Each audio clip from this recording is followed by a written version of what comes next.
Terima kasih atas kesempatan yang diberikan bagi kami kelompok 1 untuk mempresentasikan hasil kerja kami.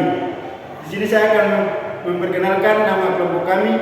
Perkenalkan, nama saya Calvin Alfred White. Nama saya Glesia Glafia Huri. Nama saya Gilbert Hartian Kailuhu. Materi yang dibahas bab 1, masalah pada visi. Bab 2, hal-hal yang harus dicoba pada visi. Bab 3, masalah pada perangkat keras dan perangkat lunak. Bab 4, install ulang, pengembalian, daur ulang, pemulihan. Bab 1, masalah pada visi. Di zaman yang serba digital ini memang menuntut kita untuk serba cepat, dan salah satunya adalah dengan menggunakan visi saat kita bekerja. Komputer atau visi merupakan perangkat yang sangat membantu kerja kita, namun kadang juga membuat kita pusing jika visi bermasalah. Masalah yang pertama pada visi yaitu blue screen. Jika hal ini terjadi, maka visi kita bermasalah, dan jika tiba-tiba monitor visi berwarna biru, maka kita harus melakukan reboot. Jika blue screen berlangsung terus-menerus, maka kita bisa melihat tulisan yang ada pada layar. Jika kita benar-benar tidak paham, langkah terbaik adalah memperbaikinya pada sang ahli komputer. Yang kedua, loading lambat.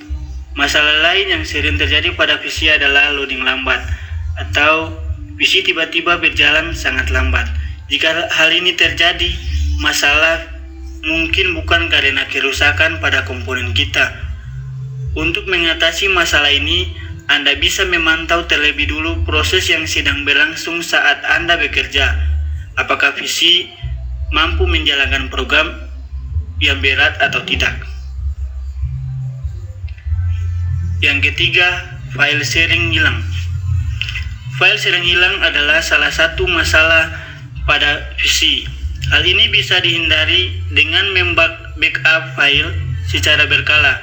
Jika memang file masih hilang, kita bisa memeriksanya pada Rascal Bin, atau Anda menggunakan software khusus untuk mencari file-file yang hilang tersebut. Yang keempat, koneksi internet kurang stabil. Banyak pengguna internet merasakan hal yang kurang menyenangkan saat mereka online karena koneksi internet lambat atau kurang stabil. Hal ini sering muncul pada visi, dan jika hal ini terjadi, lakukan diagnosa untuk membantu kita menangani masalah koneksi lambat tersebut. Yang kelima, visi sering mati tiba-tiba. Visi atau laptop yang sering mati secara tiba-tiba saat kita bekerja. Hal ini bisa membahayakan data yang kita kerjakan. Data bisa hilang karena kita belum sempat save data tersebut pada visi tiba-tiba mati. Untuk mengatasinya, kita bisa mendiagnosa beberapa komponen terkait atau jaringan yang berhubungan dengan daya pada visi. Yang keenam, komputer sering hang. Biasanya kondisi komputer yang hang ini disebabkan oleh tingginya data yang diproses tanpa mengimbangi kemampuan prosesor dan memori RAM dalam membuffer atau menampung sementara data yang diproses. Karena RAM memiliki kapasitas yang terbatas, maka semakin banyak aplikasi dijalankan, maka kapasitas RAM tersebut akan semakin berkurang dan habis. Yang ketujuh, bug. Bug adalah kesalahan pada komputer, baik disebabkan oleh perangkat lunak ataupun perangkat keras, sehingga komputer tidak bekerja dengan semestinya. Umur visi. Ketika visi kita menjadi tua, kita harus bersiap untuk keanehan yang tak terhindari darinya. Kita dapat mencoba mengganti bagian demi bagian, tetapi pada akhirnya kita menghabiskan lebih banyak untuk suku cadang daripada untuk sistem yang baru. Tidak peduli seberapa besar kita mencintai komputer kita, ketika rusak atau tidak bisa digunakan, digunakan lagi, dibiarkan saja. Komputer rata-rata bertahan antara 4 dan 6 tahun.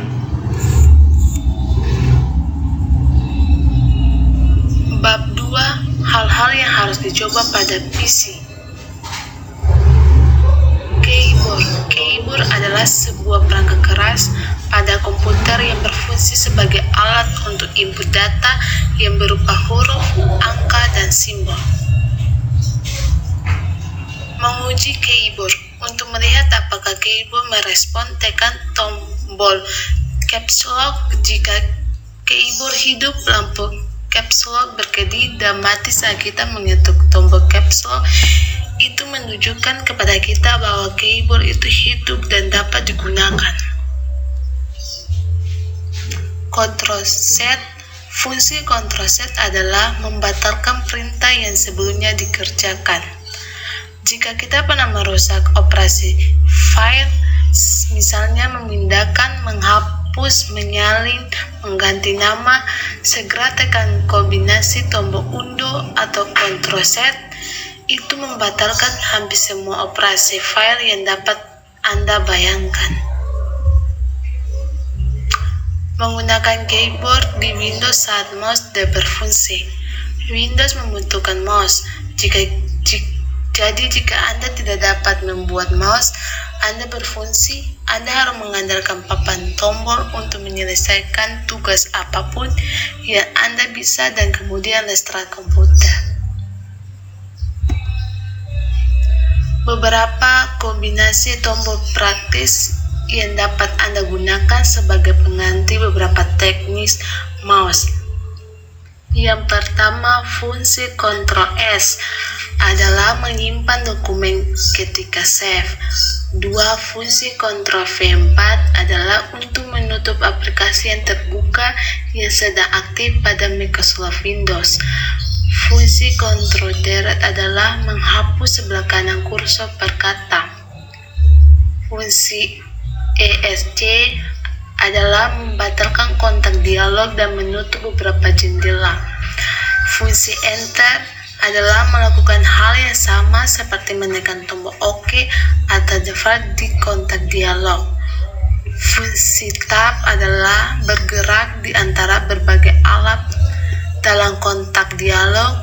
Coba gunakan tombol panah atau spasi untuk mengaktifkan keys mouse. Fungsi Alt V4 menutup jendela. Fungsi Win atau tombol Windows adalah dapat digunakan untuk memunculkan menu Start. Anda kemudian dapat menggunakan tombol panah dan Enter untuk memilih item atau menu. Ctrl ESC adalah muncul menu Start ketika Anda memiliki keyboard komputer lama tanpa tombol Windows. Restart Windows. Langkah-langkah merestart Windows. Yang pertama, klik tombol Start. Kedua, pilih matikan komputer. 3, pilih mulai ulang. Setelah berhasil menyelesaikan langkah-langkah ini, Windows mematikan semuanya dan segera memulai ulang. Restart Windows ketika mouse mati tapi keyboard hidup. Langkah-langkah yaitu yang pertama, tekan tombol Windows untuk memunculkan menu Start. 2. Tekan U untuk memilih perintah shutdown. 3. Gunakan tombol panah untuk menyorot dan memilih opsi mulai ulang. 4. Tekan tombol Enter. Restart ketika semuanya mati. Langkah-langkah yang pertama, tekan tombol daya komputer untuk mematikannya. 2. Setelah komputer mati, tunggu beberapa detik. 3. Hidupkan kembali komputer.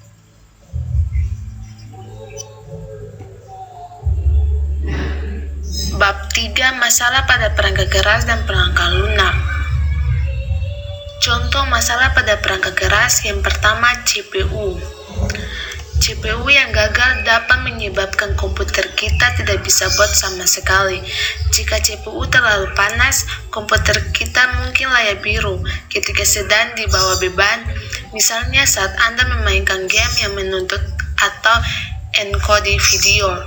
2. RAM. aplikasi menulis data ke RAM, kita dapat menggunakannya untuk penyimpanan jangka pendek. Jika RAM kita mulai gagal, aplikasi dapat menulis data ke bagian RAM, kemudian membacanya kembali dan mendapatkan nilai yang salah. Ini dapat menyebabkan aplikasi crash, layar biru, dan korupsi file. 3. Motherboard. Masalah motherboard bisa sangat sulit untuk diagnosis. Kita mungkin melihat layar biru sesekali atau masalah serupa. Contoh masalah pada perangkat lunak. Masalah pada perangkat lunak bisa disebabkan oleh virus atau karena file sistemnya ada yang hilang. Muncul tulisan di monitor intra-system disk. Masalah ini dipicu kendornya kabel data pada hard disk. Untuk mengatasinya, coba lakukan pengecekan kabel data ke hard disk. Bila sudah dilakukan tapi tetap muncul intra-system disk, maka perlu dilakukan install ulang. Muncul sistem 32 missing. Jika pada layar monitor muncul tulisan 32 missing, berarti ada beberapa file yang hilang, maka kita perlu menginstal ulang OS-nya. Tampilan komputer bermasalah. Terkadang layar monitor muncul masalah blue screen yang umumnya disebabkan oleh Windows yang bermasalah. Menggunakan perangkat lunak untuk memeriksa masalah perangkat keras. Yang pertama, Device Manager. Windows dilengkapi dengan alat praktis yang disebut Device Manager, yang kita dapat gunakan untuk mendeteksi kesalahan perangkat keras yang mengganggu Windows. Langkah-langkah menampilkan jendela Device Manager. Yang pertama, buka kontrol panel. 2. Buka ikon properties sistem. 3. Klik tab perangkat keras. 4. Klik tombol pengelola perangkat. Menggunakan perangkat lunak untuk memeriksa masalah perangkat keras. Pertama, alat diagnostik. Kita dapat menggunakan alat diagnostik perangkat lunak untuk menentukan status hampir semua komponen perangkat keras di sistem kita. Jadi ketika kita mencurigai adanya masalah, kita dapat menjalankan program diagnostik untuk menentukan apakah perangkat keras kita beroperasi dengan benar. Satu hal yang tidak dapat kita uji di sebagian besar PC adalah RAM. Bab 4. Install ulang, pengembalian, daur ulang, pemulihan. Memulihkan data dari recycle bin. Langkah-langkahnya: buka ikon recycle bin di desktop. Pilih lihat rincian. Klik dan pilih file restore dari menu. Untuk memulihkan lebih dari satu file, tekan tombol kontrol dan tahan saat Anda mengklik file yang ingin Anda pulihkan. Memulihkan sistem. Kita dapat mencoba memulihkan sistem dengan cara merestart Windows dan kemudian melakukan pemulihan sistem. Langkah-langkah untuk memulihkan sistem: tutup semua jendela atau program yang terbuka. Untuk menyimpan informasi yang belum disimpan dengan aman, dari menu Start, pilih Program, Aksesoris, Sistem, Tools, kemudian Sistem Restore. Pilih opsi berlabel pulihkan komputer saya ke waktu sebelumnya. Klik tombol berikutnya. Pilih tanggal Anda ingin mengembalikan komputer. Klik tombol berikutnya. Klik tombol OK.